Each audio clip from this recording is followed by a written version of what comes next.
Hello. Hello. ಹಾಂ ಹೇಳಿ madam. Welcome to feel my love group. ಹಾಂ ಥ್ಯಾಂಕ್ ಯು ಮೇಡಮ್. ನಮ್ಮ ಗ್ರೂಪ್ನ ಇಷ್ಟಪಟ್ಟು ನಮಗೆ ಮೆಸೇಜ್ ಮಾಡಿದ್ದಕ್ಕೆ ತುಂಬ ಧನ್ಯವಾದಗಳು. ನಿಮ್ಮ ಗ್ರೂಪ್ನ ಫೇಸ್ಬುಕ್ಕಲ್ಲಿ ನೋಡಿದೆ. ಸೊ ಒಳ್ಳೆ ಫೀಲಿಂಗ್ಸ್ ಶೇರ್ ಮಾಡ್ಕೊಳ್ಳೋಕ್ಕೆ ಒಂದು ಜಾಗ ಅನ್ನಿಸ್ತು, ಅದಕ್ಕೆ ನಾನು ಮೆಸೇಜ್ ಮಾಡಿದೆ.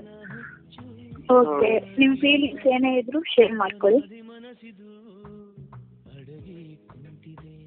ಫೀಲಿಂಗ್ಸು ಸರ್ ಅಂದರೆ ಬ್ರೋಕನ್ ಹಾರ್ಟ್ ಪರ್ಸನ್ ಮೇಡಮ್ ನಾನು. ಅಂದರೆ ನನ್ನ ಲವ್ ಫೇಲ್ಯೂರ್ ಆಗಿತ್ತು. ಸೊ ಅದ್ರ ಬಗ್ಗೆ ಒಂದೆರಡು ಮಾತು ಹೇಳೋಕ್ಕೆ ಇಷ್ಟಪಡ್ತಿದ್ದೆ.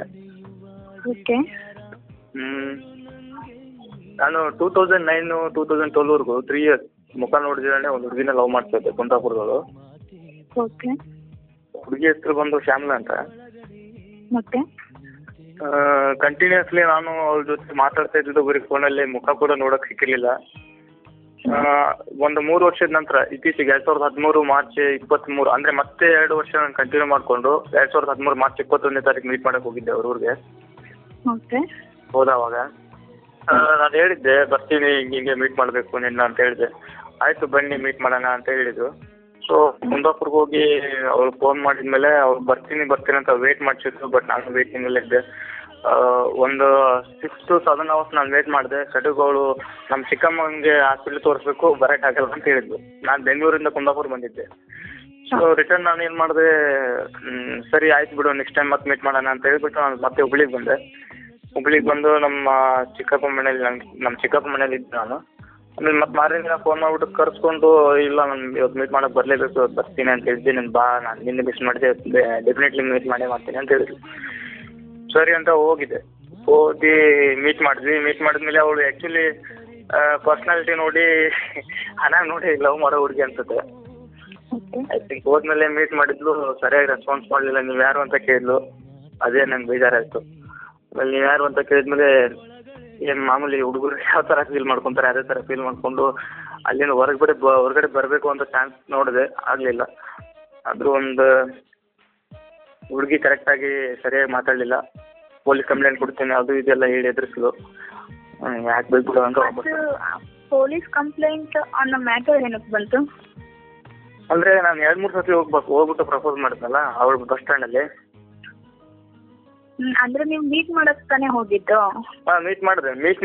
ಆ್ಯಕ್ಚುಲಿ ನಮ್ಮದು ಪ್ರಪೋಸಲ್ಲು ಲವ್ ಎಲ್ಲ ಪೂರ್ತಿ ಮೊಬೈಲೆಲ್ಲ ಆಗೋಗಿದೆ. ನೆಕ್ಸ್ಟ್ ನಾವು ಫೇಸ್ ಟು ಫೇಸ್ ಮೀಟ್ ಮಾಡಬೇಕಷ್ಟೇ. ಓಕೆ. ಆವಾಗ ಫೇಸ್ ಟು ಫೇಸ್ ಮೀಟ್ ಮಾಡಕ್ಕೆ ಹೋದವಾಗ ನೀವ್ಯಾರು ಅನ್ನೋ ಕ್ವಶನ್ ಬಂತು ನನ್ನ ಮುಂದೆ. ಅವ್ರದ್ದು ಅಲ್ಲ, ಮೊಬೈಲಲ್ಲಿ ಮಾತಾಡುವಾಗ ಅವ್ರು ಒಪ್ಕೊಂಡಿದ್ರಾ ನಿಮ್ಮ ಲವ್ನ? ಹ್ಞೂ ಕಂಪ್ಲೀಟ್ಲಿ ಒಪ್ಕೊಂಡಿದ್ರು. ಓಕೆ. ಬಟ್ ಡೈರೆಕ್ಟಾಗಿ ಸಿಕ್ಕಿದಾಗ ಹೇಗಿತ್ತು ಅವ್ರ ರೆಸ್ಪಾನ್ಸ್? ಅದೇ ಡೈರೆಕ್ಟಾಗಿ ಸಿಕ್ಕವಾಗ ಅವ್ರು ಕೇಳಿದ್ದು, ಫಸ್ಟ್ ನಾನು ಹೋಗ್ಬಿಟ್ಟು ಅವ್ರ ಹತ್ರ ಮಾತಾಡಿದೆ. ಶ್ಯಾಮ್ಲಾ ಪಕ್ಕ ಕನ್ಫರ್ಮ್ ಮಾಡಿಕೊಂಡು ಅವರೇ ಶ್ಯಾಮ್ಲಾ ಅಂತ ತಿಳ್ಕೊಂಡ್ಮೇಲೆ ನಾನು ಅವ್ರ ಹತ್ರ ಹೋಗ್ಬಿಟ್ಟು ಮಾತಾಡಿದ್ದೀನಿ. ನೀವು ಶ್ಯಾಮ್ಲಾನ ಅಂತ ಕೇಳಿದ್ದಕ್ಕೆ ಅವರು ನಾನು ಶ್ಯಾಮ್ಲಾ ಅಲ್ಲ, ನೀವು ಯಾರು ಬೇರೆ ಹುಡುಕ್ತಾ ಇದ್ದೀರಾ ನೋಡಿ ಅಂತ ಎಲ್ಲ ಹೇಳಿದ್ರು. ಆಯಿತು ಅಂತ ಹೇಳಿ ಮತ್ತೊಂದು ಚಾನ್ಸ್ ತೊಗೊಂಡೆ, ನೋಡೋಣ ಇವರು ಕನ್ಫರ್ಮ್ ಮಾಡೋಣ ಅಂತ ಫೋನ್ ಮಾಡಿದೆ. ಅವಳ ಕೈಯಲ್ಲಿ ಫೋನ್ ರಿಂಗ್ ಆಗ್ತಾಯಿತ್ತು, ಫೋನ್ ಪಿಕ್ ಮಾಡ್ತಾ ಇಲ್ಲ. ಆಮೇಲೆ ಸೈಡಲ್ಲಿ ಬಂದು ಫೋನ್ ಮಾಡಿದೆ, ಫೋನ್ ಪಿಕ್ ಮಾಡಿದ್ಲು. ಅವಳು ಮೊಬೈಲು ಕಿವಿ ಹತ್ರ ಇಟ್ಕೊಂಡಿದ್ದೆ, ನನ್ನ ಮೊಬೈಲು ಕಿವಿ ಹತ್ರ. ಅವಳು ಹಲೋ ಅಂತಿದ್ದ, ನಂಗೆ ಕೇಳಿಸ್ತಾ ಇದೆ. ಆಮೇಲೆ ಎಲ್ಲಿದ್ದೀರಾ ಅಂತ ಕೇಳಿದೆ. ಇಲ್ಲ ನೀವು ಎಲ್ಲೋ ಹೋದ್ರಲ್ಲ, ಇಲ್ಲೇ ಇದ್ರಿ ನನ್ನ ಹತ್ರನೇ, ಇವಾಗ ಎಲ್ಲಿ ಹೋಗಿದ್ದೀರಾ ಅಂತ ಕೇಳಿದ್ರು. ಮತ್ತು ನಿಮ್ಮ ಹತ್ರ ಬಂದಿದ್ದೀನಿ ಅನ್ನೋದೆಲ್ಲ ಗೊತ್ತಿದ್ದು ನೀವು ನನ್ನ ಹತ್ರ ಯಾಕೆ ಮಾತಾಡ್ತಾ ಇಲ್ಲ ಅಂತ ಕೇಳಿದೆ. ಅವಾಗ ಸರಿ ಇವಾಗ ಬನ್ನಿ ಮಾತಾಡ್ಸಿ ನೋಡೋಣ ಅಂತ ಹೇಳಿದ್ಲು. ಆಯ್ತು ಅಂತ ಹೋಗ್ಬಿಟ್ಟು ಸ್ವಲ್ಪ ಹೋಗಿ ಮಾತಾಡಿದೆ. ಆಮೇಲೆ ಮತ್ತೆ ಕೇಳಿದ್ಲು, ನೀವು ಯಾರು ಅಂತ ಕೇಳಿ. ಆಮೇಲೆ ಸ್ವಲ್ಪ ಬೇಜಾರಾಯಿತು, ಈ ಥರ ಎಲ್ಲ ಇರ್ತಾರೆ ಹುಡುಗಿರು ಅಂತ. ಆಮೇಲೆ ಹೇಳಿದೆ ಅವ್ರಿಗೆ, ಹಿಂಗೆ ನಾನು ಪ್ರೀತಮ್ ಅಂತ ನಿಮಗೆ ಫೋನಲ್ಲೆಲ್ಲ ಮೆಸೇಜ್ ಮಾಡ್ತಾಯಿದ್ವಿ, ಚಾಟ್ ಮಾಡ್ತಿದ್ವಿ, ಮಾತಾಡ್ತಾ ಇದ್ವಲ್ಲ ನಾನೇ ಅವನು, ಸಾರಿ ನೀವು ಯಾರೋ ನಂಗೆ ಗೊತ್ತಿಲ್ಲ ಅಂತ. ಮತ್ತೆ ಸ್ವಲ್ಪ ಹೊತ್ತು ಬಿಟ್ಟು ಮತ್ತೆ ಹೋಗಿ ಮಾತಾಡ್ಸಿದೆ.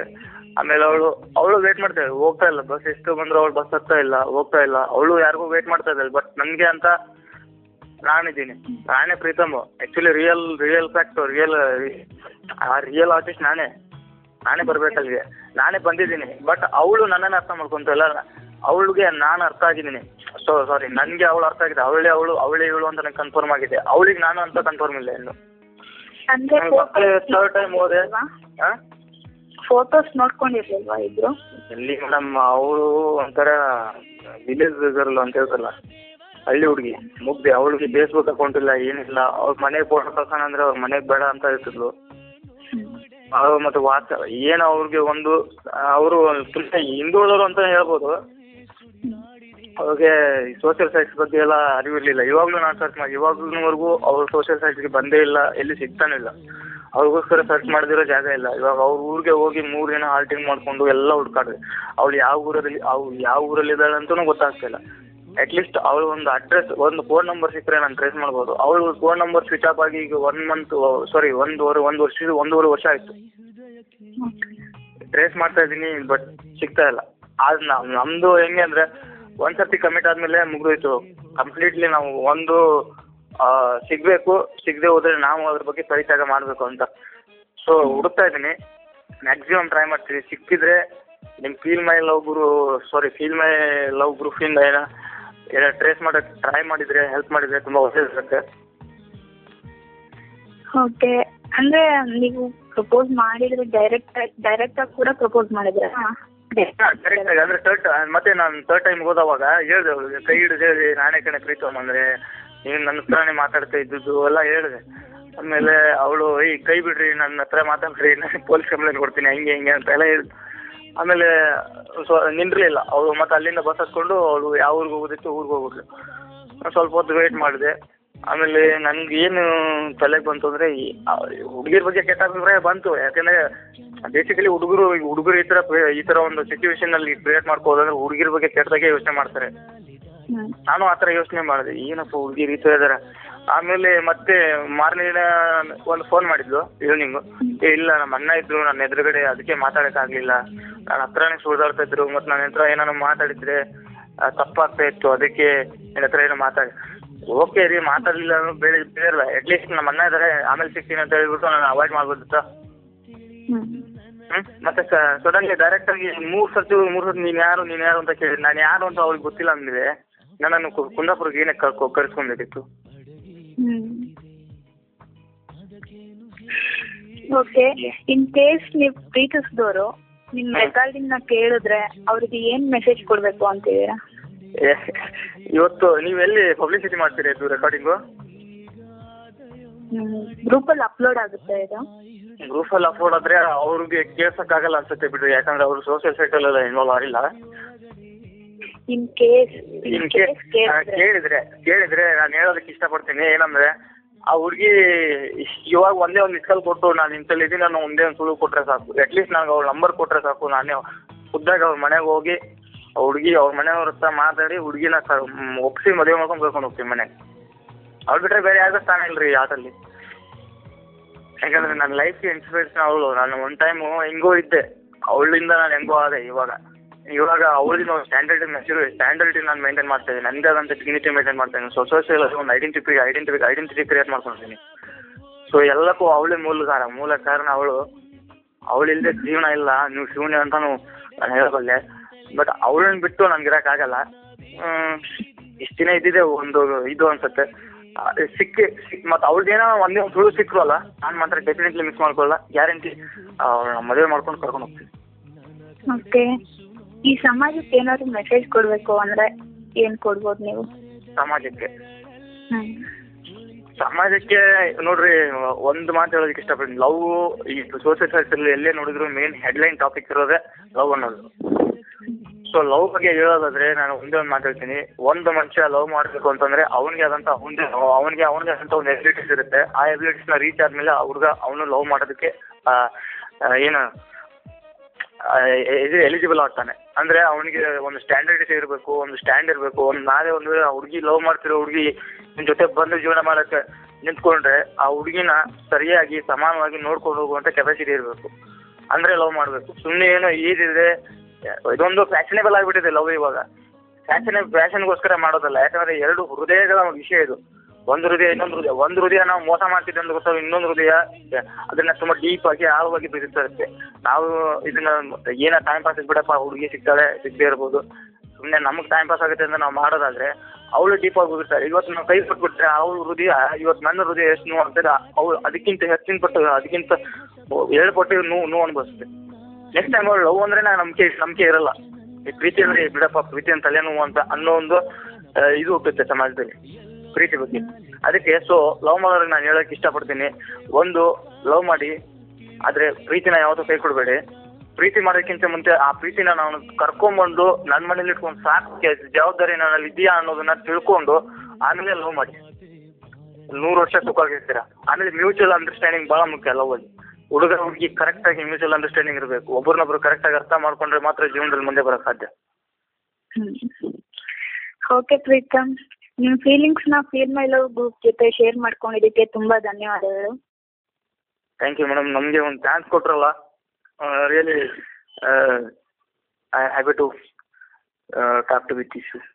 ಮೇಡಮ್ ಇನ್ನೊಂದು, ನಿಮ್ಮ ಒಂದು ಗ್ರೂಪ್ ಏನಿವಾಗ ಕೆಲಸ ಮಾಡ್ತಾ ಇದೆ, ಇದು ಲವ್ ಬಗ್ಗೆ ಒಂದು ಆನ್ಲೈನ್ ಕಾಲ್ಸ್, ಆನ್ಲೈನ್ ಕಾಲ್ ಏನು ಮಾಡ್ತಿದ್ರಲ್ಲ, ಸೊ ಇದೆಲ್ಲ ಒಂದು ರೀತಿಯಿಂದ ನಮ್ಮ ಸಮಾಜಕ್ಕೆ ಒಳ್ಳೇದಾಗದೆ. ಇದು ಯಾವುದೇ ಒಂದು ಲಾಭ ಇಲ್ಲದೆ, ಪ್ರತಿಫಲ ಇಲ್ಲದೆ ನೀವು ಬಯಸದೆ ಮಾಡ್ತಿದ್ರಲ್ಲ, really hats off to you. ಮಾಡಿ. ನಿಮ್ಮ ಇನ್ನೂ ಗ್ರೂಪ್ ಎತ್ತರಕ್ಕೆ ಬೆಳೀಲಿ. ನಾವೆಲ್ಲ ಸಪೋರ್ಟ್ ಮಾಡ್ತೀವಿ. ಯಾಕಂದರೆ ಒಡೆದ ಹೃದಯಗಳು, ಇವಾಗ ಕಳೆದೋಗಿರೋ ಪ್ರೀತಿಗಳು ಸಿಗಬೇಕಂದ್ರೆ ನಿಮ್ಮೊಂದವರಿಂದ ಸಿಗೋ ಚಾನ್ಸು. ಸೊ ಡೆಫಿನೆಟ್ಲಿ ನಿಮ್ಮ ಗ್ರೂಪು ಇನ್ನೂ ಎತ್ತರಕ್ಕೆ ಬೆಳೆಯುತ್ತೆ. Thank you so much Pritam. ಇಷ್ಟೊತ್ತು ನಮ್ಮ ಜೊತೆ ಮಾತಾಡಿದ ಪ್ರಿಯತಮ್ ಅವರಿಗೆ ನಿಮಗೆ ತುಂಬ ಧನ್ಯವಾದಗಳು. ಹಾಗೂ ನಮ್ಮ ಗ್ರೂಪ್ ಬಗ್ಗೆ ಎರಡು ಒಳ್ಳೆ ಮಾತು ಹೇಳಿದ್ದಕ್ಕೂ ತುಂಬ ಧನ್ಯವಾದಗಳು. ನಿಮ್ಮ ಲೈಫಲ್ಲಿ ಆ ಹುಡುಗಿ ಸಿಗಬೇಕು ಅಂತ ಇದ್ದರೆ ಸಿಗ್ತಾರೆ ಖಂಡಿತ. ಆದರೆ ನೀವು ಜೀವನ ಪೂರ್ತಿ ಹುಡ್ಕೊಂಡೇ ಇರ್ತೀನಿ ಅಂತ ಹೇಳಿದ್ರೆ ಅದು ತುಂಬ ಸಾಧ್ಯವಿಲ್ಲದೆ ಮಾತಾಗ್ಬಿಡುತ್ತೆ. ಯಾಕೆಂತಂದರೆ ನಿಮಗೂ ಒಂದು ಲೈಫ್ ಇರುತ್ತದೆ. ಬಟ್ ಅವಳು ಹೇಗಿದ್ದಾಳೆ, ಎಲ್ಲಿದ್ದಾರೆ, ಏನು ಅಂತಲೇ ಏನೂ ಗೊತ್ತಿಲ್ಲದೆ ಇಲ್ಲಿಂದ ಹುಡ್ಕಕ್ಕೆ ಹೋಗ್ತೀರಾ. ಬಟ್ ನಾನು ಇಷ್ಟೇ ಹೇಳೋದು ನನ್ನ ಕಡೆಯಿಂದ, ಹುಡ್ಕೋದೇ ಜೀವನ ಆಗಲ್ಲ. ಅದ್ರ ಜೊತೆನೂ ಸಮೇತ ನಿಮ್ಮ ಲೈಫ್ನ ಕೂಡ ನೋಡ್ಕೊಳ್ಳಿ. ಯಾಕೆಂತಂದರೆ ಇವಾಗಿರೋ ಲೈಫ್ ಮುಂದಕ್ಕೆ ಬರಲ್ಲ. ಮುಂದಿರೋ ಲೈಫ್ನ ಎಂಜಾಯ್ ಮಾಡೋಕ್ಕೆ ನೋಡಿ. ಅಥವಾ ಮುಂದೆ ಹೋಗ್ಬಿಟ್ಟು ನಾನು ಈಗ ಇದ್ದೆ ಅಂತೆಲ್ಲ ಹೇಳ್ಬಿಟ್ಟು ಥಿಂಕ್ ಮಾಡಿ ಆವಾಗ ಫೀಲ್ ಮಾಡೋದಕ್ಕಿಂತ ಇವಾಗಲೇ ಮುಂದಿನದು ಲೈಫ್ ಬಗ್ಗೆ ಯೋಚನೆ ಮಾಡಿ ನೋಡಿ, ನಿಮಗೆ ಗೊತ್ತಾಗ್ಬೋದು. ಓಕೆ, ನಿಮ್ಮ ಫೀಲಿಂಗ್ಸನ್ನ ಅಥವಾ ನಮ್ಮ ಫೀಲ್ ಮೇಲೋ ಗ್ರೂಪ್ನಲ್ಲಿ ನಿಮ್ಮೆಲ್ಲರ ಫೀಲಿಂಗ್ಸನ್ನ ಹಂಚ್ಕೋಬೇಕು ಅಂತಂದರೆ, ಅಥವಾ ನಿಮ್ಮೆಲ್ಲನೂ ಹ್ಯಾಪಿ ಸಿಚುವೇಶನ್ ಇರ್ಬೋದು, ಅಥವಾ ಕೆಲವು ಮರೆಯೋಕ್ಕಾಗದ ನೋವುಗಳಿರ್ಬೋದು, ಎಲ್ಲವನ್ನ ಹಂಚ್ಕೋಬೇಕು ಅಂತಂದ್ರು ಫೀಲ್ ಮೇಲೋ ಒಂದು ನಂಬರ್ದು ಸ್ಪೇಸ್ ಕೊಟ್ಟು ನಿಮ್ಮ ನೇಮ್ ಹಾಕಿ 97434253 ಈ ನಂಬರಿಗೆ ಮೆಸೇಜ್ ಮಾಡಿ. 48 hours ಒಳಗಡೆ ನಿಮ್ಗೆ ಕಾಲ್ ಬರುತ್ತೆ ನಮ್ಮ ಕಡೆಯಿಂದ. ಓಕೆ, ಇಂತಿ ಗ್ರೂಪ್ ಅಡ್ಮಿನ್